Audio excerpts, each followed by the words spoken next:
Sônia Day e hoje nós vamos falar a respeito da estrutura em 3 atos. Ela é muito usada na escrita e conforme eu for falando aqui mais a respeito para vocês, vocês vão perceber que muitos livros utilizam essa estrutura. É claro que vai ter também livros que você vai lembrar, vai identificar que não utilizam essa estrutura, mas ela é boa para aquelas pessoas que estão começando, estão meio perdidas ali na escrita, não sabem como estruturar a sua história para que ela se torne mais interessante. Então fica aí até o final para você acompanhar todas as dicas. A primeira pessoa que analisou essa estrutura em 3 atos foi o filósofo Aristóteles, e essa é um tipo de estrutura que impulsiona a narrativa para que ela tenha algumas viradas que direcione ela para um ponto final. Então nós temos 3 estruturas e é bem parecido com aquilo que a gente já estudou lá na escola, sabe? Aquela coisa de quando você ia fazer redação, que a professora falava que tinha que ter um início, meio e fim, né? Que tinha uma introdução, um desenvolvimento e uma conclusão. É meio que isso, mas tem algumas coisinhas aí que nós temos que colocar nos nossos livros para que eles se tornem ainda mais interessantes. No início dessa história, ou seja, no ato 1, você vai colocar uma introdução, você vai apresentar os personagens, principalmente o personagem protagonista, a não ser que tenha um motivo muito grande para ele aparecer em outro momento, né? Você vai apresentar ele aqui, logo nos primeiros capítulos, tipo, o primeiro e segundo capítulo, você já tem que apresentar esse protagonista, né? Para as pessoas, para os leitores ali.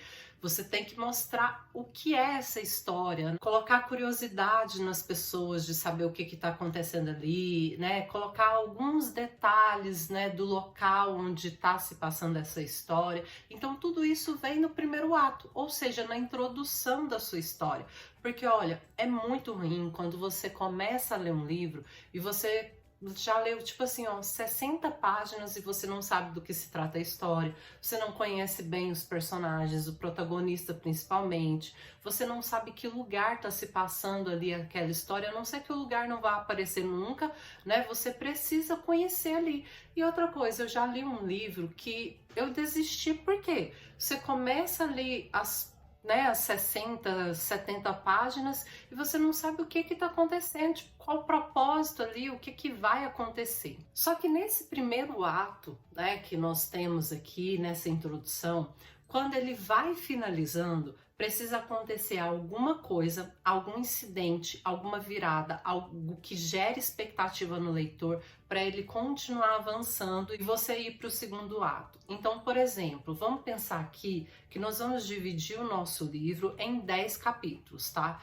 Então, você pode, lógico, colocar quantos capítulos você quiser, mas nesse começo, né, nós vamos fazer essa estrutura em 10 capítulos para vocês entenderem melhor.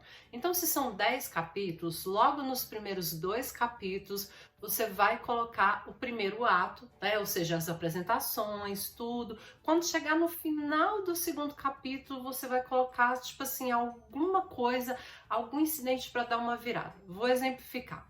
Se fosse um romance, por exemplo, nesse final aí do primeiro ato, nós poderíamos colocar tipo uma briga, uma discussão, algo que afastasse os dois, alguma fofoca, né, envolvendo eles, que afastasse ali, algum incidente ali para gerar, né, uma tensão no ar. Se fosse um livro de, vamos dizer, terror, por exemplo, logo no final do segundo capítulo nós íamos colocar alguma coisa que gerasse medo, né? Algo que acontecesse, um vulto, algo caindo na casa sem explicação, alguma coisa que gerasse medo no leitor. Então tá, você já apresentou o início da história, você já apresentou os personagens e agora você vai pro ato 2. Então o ato 2 ele vai ser maior, né? Ele vai ser o desenvolvimento da sua história. E aqui ele também vai ter algumas viradas. Então tá, você lembra que nós estruturamos esse livro em 10 capítulos. Os 2 primeiros foram para o ato 1 e agora você vai deixar 2 capítulos para o ato 3. Então vai sobrar aí para vocês 6 capítulos para o ato 2. Só que dentro desses capítulos, o legal é que, no segundo capítulo aconteceu alguma coisa e agora você vai, né, desenvolver tudo o que aconteceu nesse segundo capítulo no terceiro e no quarto capítulo. No quarto capítulo nós já temos que ter a resolução daquele incidente, né? O melhor é que você desenvolva toda essa resolução no capítulo 3, Por quê? Porque as coisas melhoram no próximo capítulo, no capítulo 4, e no capítulo 5 já tem que acontecer alguma reviravolta, alguma coisa, né? Se for, no caso, voltando ao romance, algo tem que acontecer ali para que você tenha um abalo nas estruturas daquela relação, e nem sempre precisa ser uma briga, pode ser, por exemplo, a família que não quer aquele romance, né? Alguma coisa, algum afastamento, uma viagem, algo acontecendo ali para que você resolva, né, no próximo capítulo. E aí, olha só, quando você tiver essa coisa ali no capítulo 5 acontecendo, você vai desenvolver ela no capítulo 6. No capítulo 7 tem que ter assim, ó, começar a caminhar, né, para uma reviravolta muito grande. No capítulo 8 vai ser esse plot twist, porque no 9 e no 10 você vai desenvolver eles e vai finalizar, vai ter a conclusão. Então perceberam que do primeiro para o segundo capítulo nós tivemos uma reviravolta, algo ali, um acontecimento importante. Depois, no meio do segundo ato, né, quando você tem o desenvolvimento da história, você pode colocar ali no meio outro acontecimento antes de finalizar. E aí no final do segundo ato você coloca, né, o mais importante ali. Então mesmo durante, né, o segundo ato você coloca reviravoltas, né, no seu texto para que se torne interessante e faça com que o leitor ele continue querendo ler aquela história. No final do segundo ato tem que ser o clímax da história, tem que ser aquele momento assim, ó, de realmente uma reviravolta, uma tensão, uma luta, uma batalha, aquele acontecimento especial, sabe, de mais alta expectativa no leitor tem que acontecer ali. Porque, como eu disse, ele vai se resolver no ato 3. No ato 3, você vai resolver tudo ali, você vai fechar todas as pontas, né? E vai concluir a história. E aí não importa se você quer que seja uma história feliz ou triste, um final fechado, aberto, o importante é que no ato 3 nós temos a conclusão de tudo ali. Amarre todas as pontas, né? Não deixe nada solto e já fecha ali. Temos então a finalização do seu livro. Eu vou colocar aqui uma imagem para vocês terem noção de como é essa estrutura. Vocês podem tirar print, né? Pausar aí, tirar print dessa tela. Então nós temos aí estrutura em 3 atos.